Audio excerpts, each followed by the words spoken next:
I really appreciate that. I hate releasing singles. Hey, what's up, Vox and Hops heads? I'm Matt, the vocalist of Cryptopsy and the host of the Vox and Hops Metal Podcast, brought to you by Sound Talent Media, where I sit down with fellow metal musicians to talk about their lives, music, and craft beer.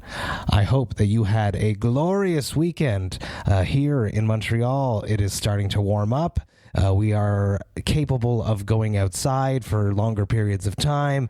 It is a wonderful thing to have that capability during a global pandemic. It was a very nice weekend, and I truly enjoyed myself, and I hope that you did as well. Today's episode is presented by Heavy Montreal. Heavy Montreal is Montreal's premier metal promoter when there isn't a global pandemic crippling the music industry. They normally put on a bunch of sick metal shows here in Montreal, but more than that, they also put on one of North America's best metal festivals, and when I say this, it's the absolute truth. I have played metal fests all over the globe, and Heavy Montreal is up there with the best of them.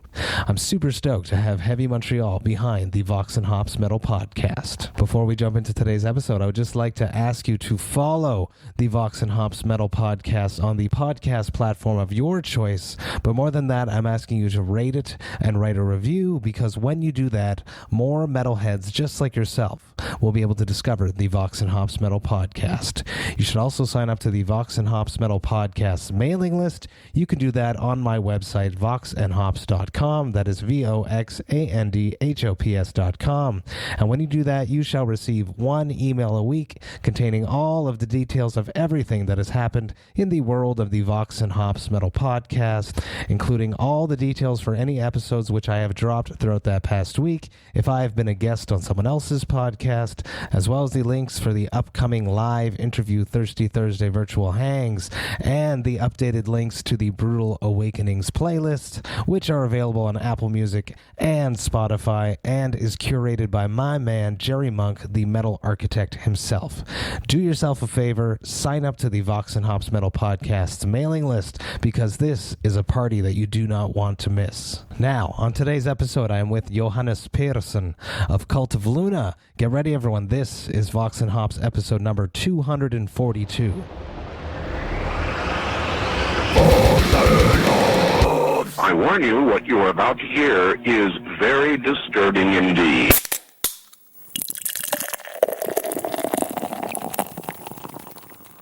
Hey, what's up, everyone? Today I'm with Johannes Persson from Cult of Luna. I am very, very stoked to be with you. I am a big fan, super stoked to have this chance to chat with you. Let's start with a very complex yet intriguing question. How did you cope with the glorious year of 2020? Oh, pretty good, to be honest. I mean, look, I don't think we have to mention the backdrop of people dying, but we all know it's horrible. It's a nightmare for all of us. But for me personally, it's not been that bad. I kind of enjoy it like this. I'm not a super social person anyway, and I don't miss that part of life that much. I spent more time at home, more time with the kids. Been able to enjoy myself with the people, the people I love and the stuff I love to do, which I can do at home. There is a small downside to it when it comes to shows and stuff, but to be quite honest, to get a summer off festivals was not completely bad. I enjoyed I enjoyed doing them while we're there, but doing all these festivals pretty much destroys every weekend. Yeah, so that it was good to have a break. So it hasn't been that bad, to be honest. Not for me. And it's nice that it's not us that are saying that we don't want to go do it. It's been dealt to us, a whole summer at home with our families. Yeah, We're not the ones turning to our band and saying, no, I need the break.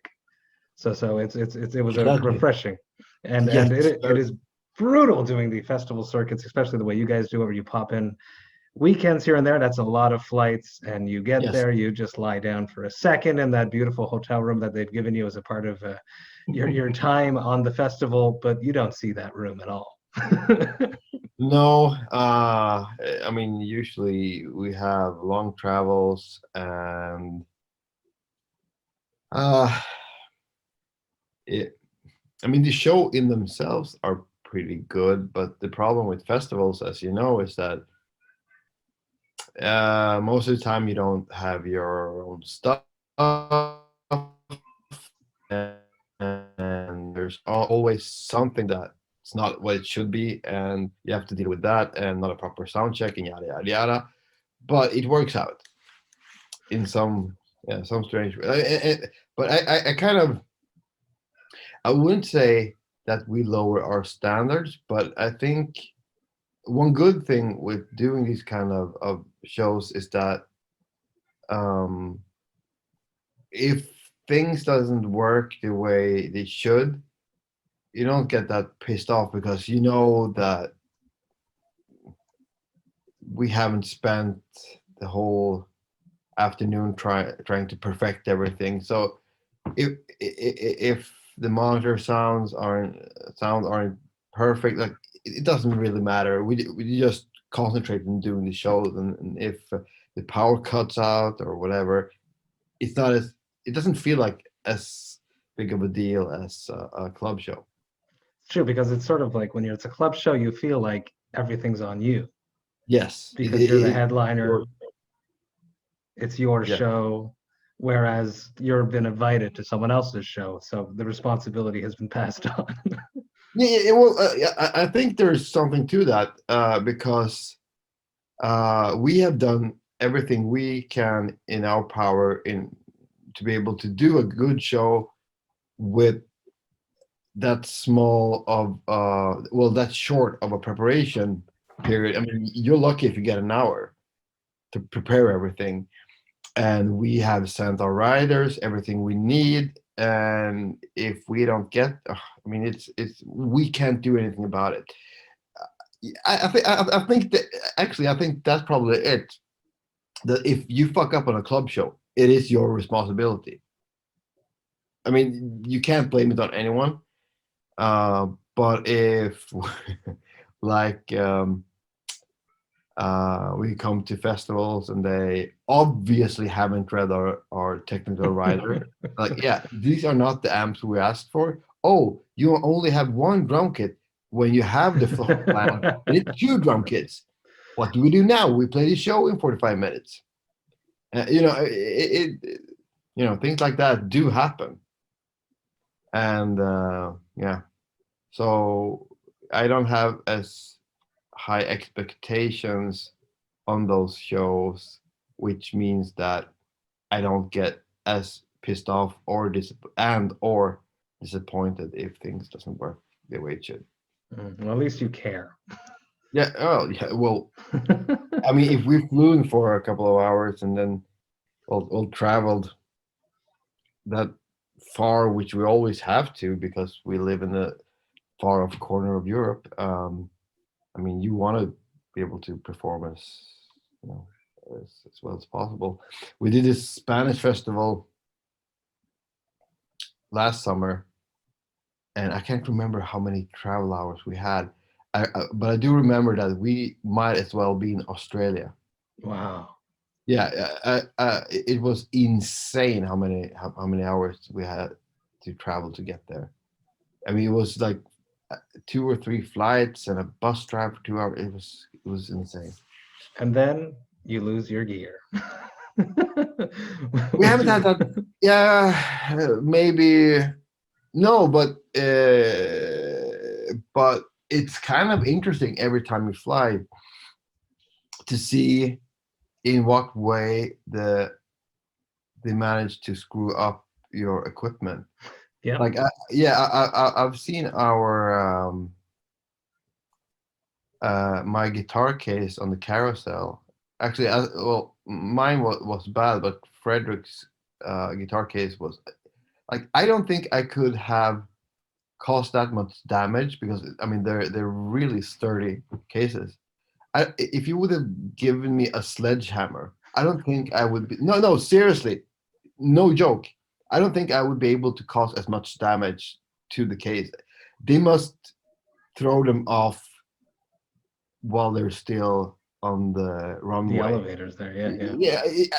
No, I, I, maybe if you would drop that case for like 5 meters, I don't think it would be as damaged as it was when it came. So that's always interesting.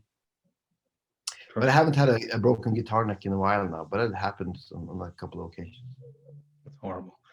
Vox and Hops is all about hanging out with my metal friends, talking about their lives, music, and craft beer. What are you drinking on your side there, Johannes?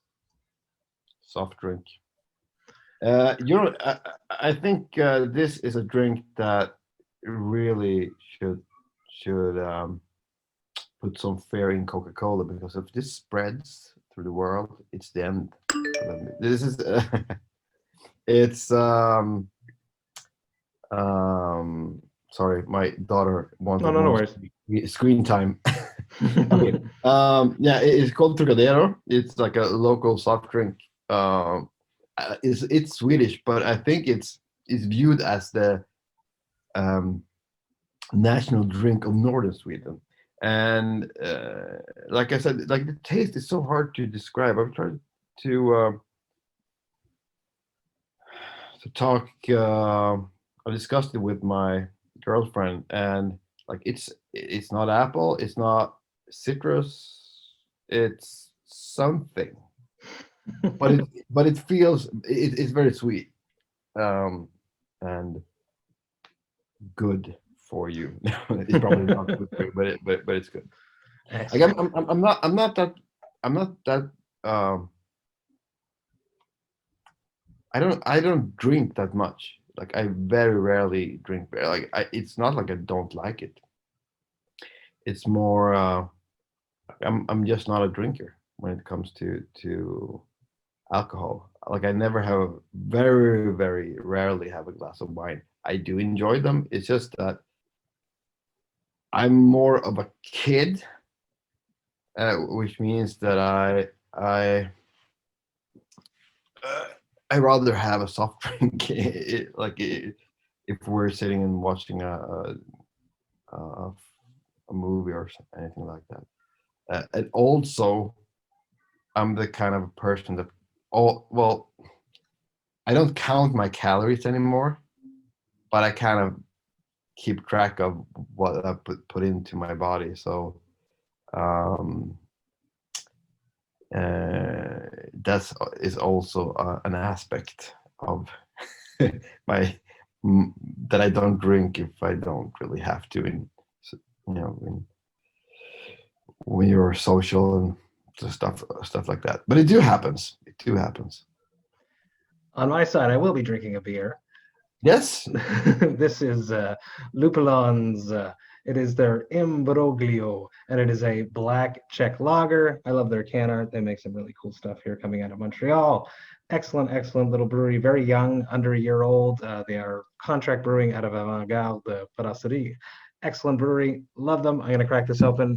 Talk to me about, let's go back to your youth. You are still a child, a kid in your mind, as you were saying.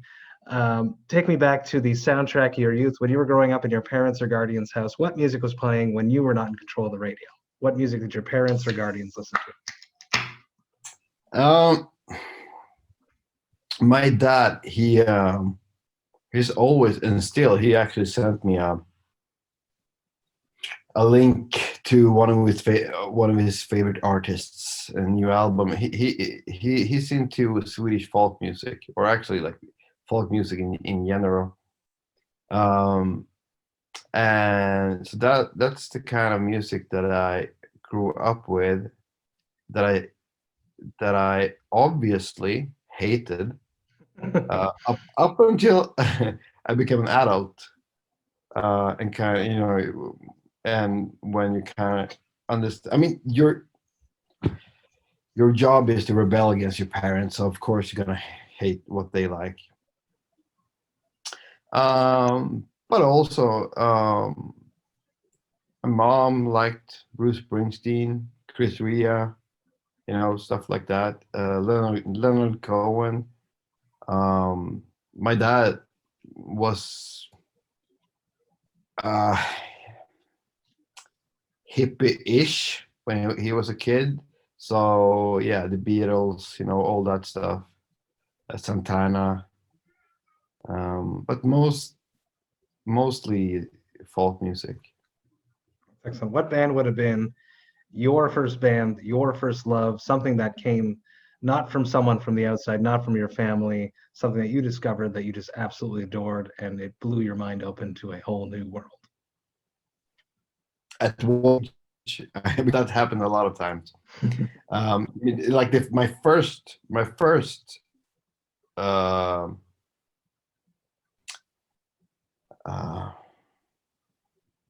I mean, I grew up during the 80s, so obviously it was all these hair bands. Like I talked about my musical kind of evolution through life, and I remember that like the first band, the first song that kind of that introduced me to anything heavier is probably Twisted Sister. We're Not Gonna Take It, but I think the first band that I fell in love with was probably Kiss. Mm. I mean, when you're seven, the face paint and all that stuff. I mean, they were super cool. But that was a very, I think it was pretty brief. I never really, I had a lot of albums on cassette because that's how you copied cassette.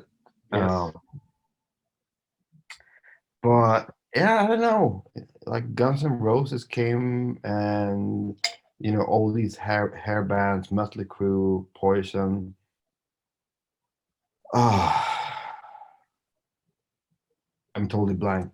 But White Snake, Iron Maiden. Yeah, you always have these friends that might are like 1 or 2 year older that introduced you to all this stuff, and I was lucky enough to have them as neighbors. So I used to hang out with a friend and just listen through the first 3 or 4 Mötley Crüe back to back, over and over again. Yeah, that's probably the best answer I can give you. The School of Metal. I love it. Yeah, I mean, I it was needs to very start somewhere. absolutely. I was very excited when I saw you guys were starting your own label. I think that's very, very cool. Cryptopsy was independent for a very, very long time, since 2012 until just very recently. Talk me through the whole decision to start Red Creek Recording, please. We have had,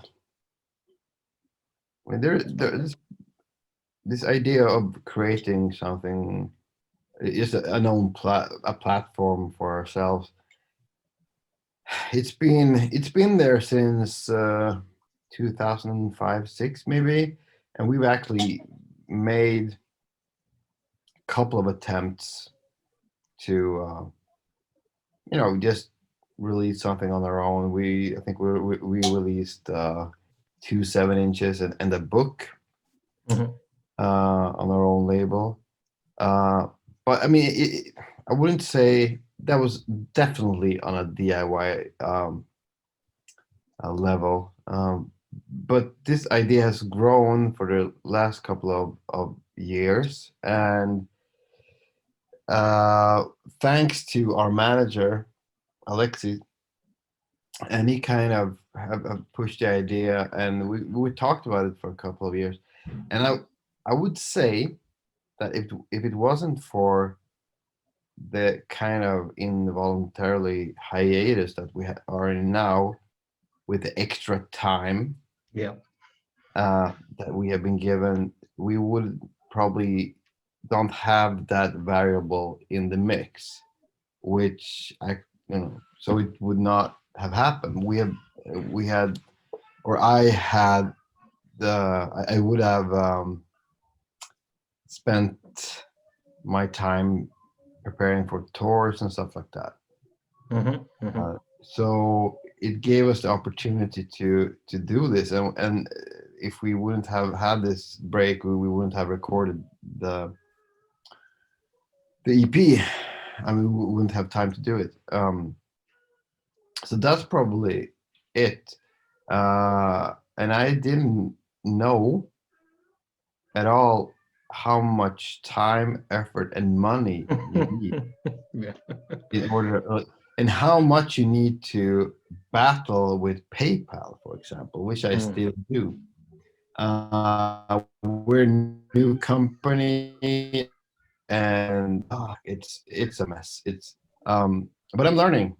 So it's basically me and Alexis that are doing most of the stuff with the label, and whatever happens to it, I mean, we do have the ambition. I mean, and that's another thing that I why it became like a more concrete idea is that I really feel that I want to help other bands to reach a bigger audience. And in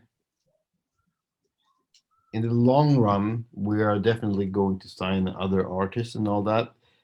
Right now, we just need to release some safer releases so we can afford to lose money.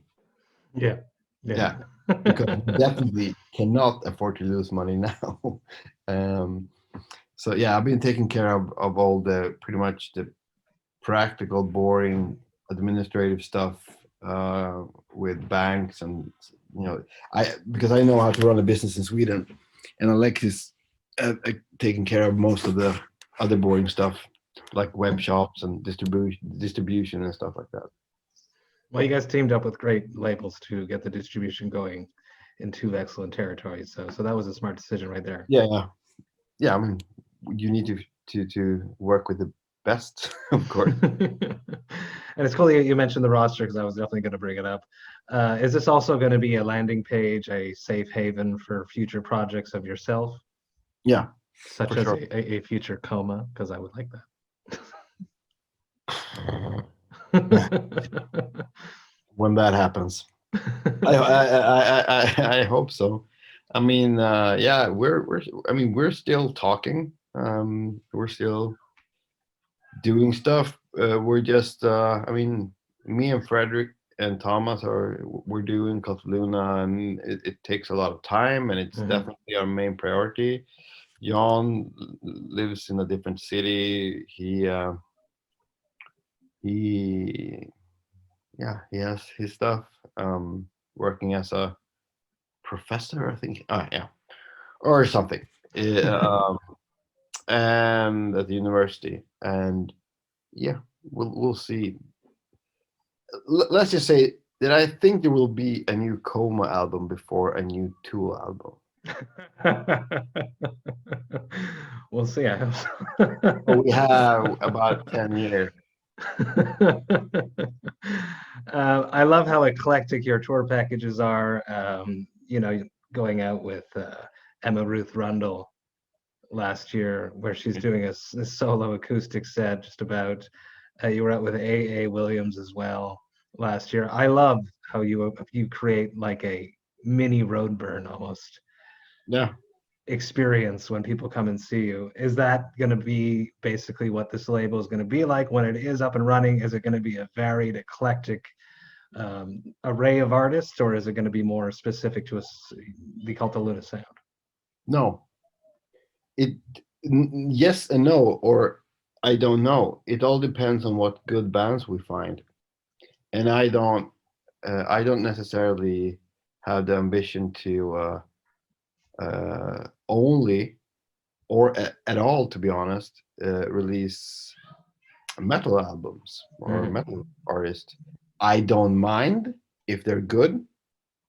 But yeah, I mean, I listen to a whole wide variety of music, and if it's good, and if we feel that we have a mutual ambition to work together. But I mean, it's hard to say. We're just gonna do this. I think we're gonna take it about a year and release uh, albums that are pretty safe, and then I'm ready to take chances. And um, yeah, so we'll definitely see. Very interesting. Is it going to be something where you are hunting for bands once the time is right, or are you going to be welcoming submissions from bands as well? Yeah, we already do. Yeah, and we have a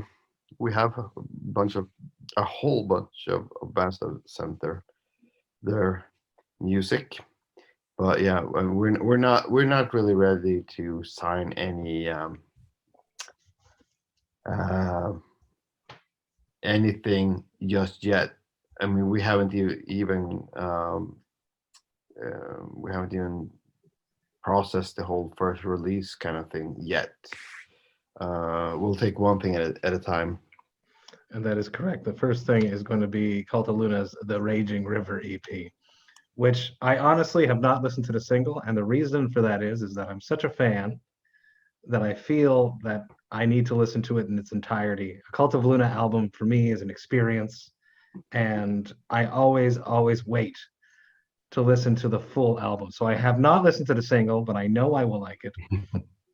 Oh, Let's do some. Yeah. Oh, go for it, sorry.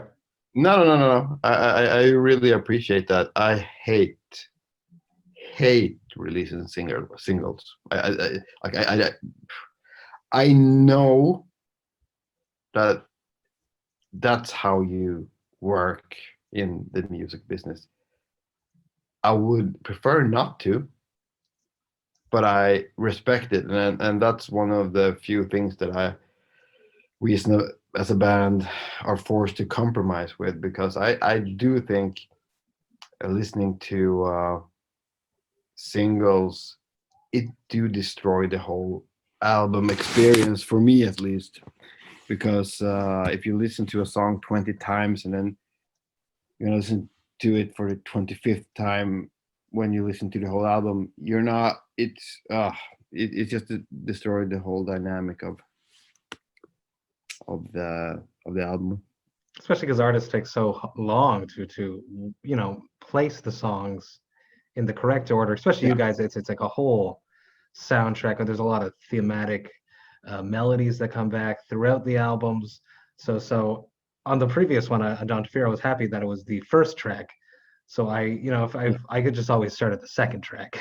Once I succumbed and listened to the first on that album because I was on tour in Europe, and I woke up one day and I was like, oh, a new Cult of Luna, I'm going to listen to it. And I was in my bunk and I was listening to it and I was happy. But then when the album dropped in September, I was less happy, and I wished that I had waited. So I'm waiting this time. Yeah. You guys got, I know you talked about this 1,000 times, but I'm heading in a different direction with it. You guys got Mark Lanigan of Screaming Trees, Queens of the Stone Age, to do some vocals on this, which is amazing. In the past, you've worked with Julie Christmas. Are there any other iconic vocalists that you haven't had the chance to collaborate with that you would like to?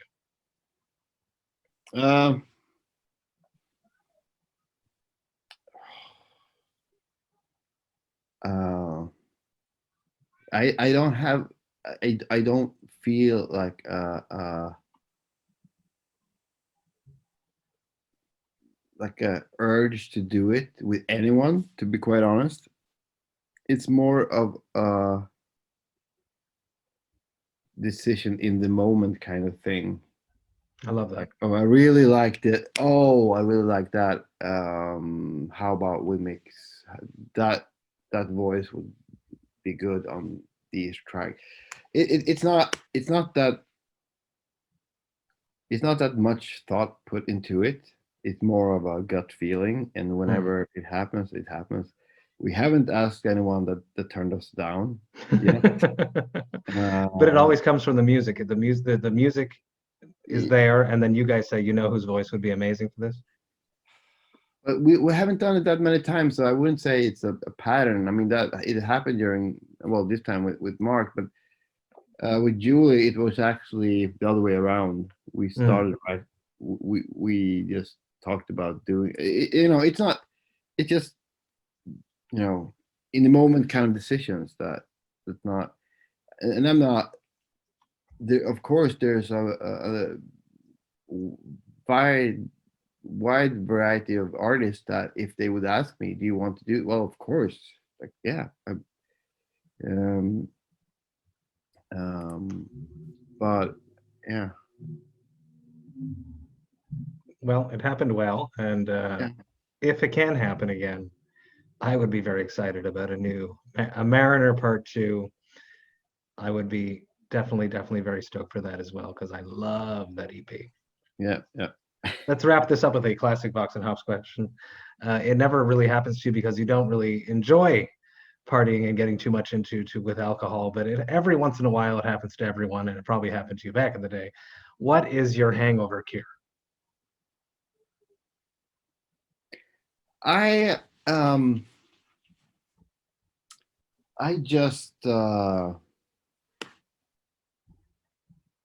when I'm really hungover, and when I'm like, it's the same thing when I'm sick. I rarely, which is stupid.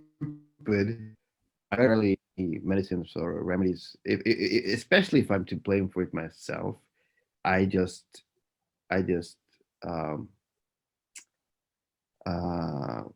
pull through it. It's my own fault.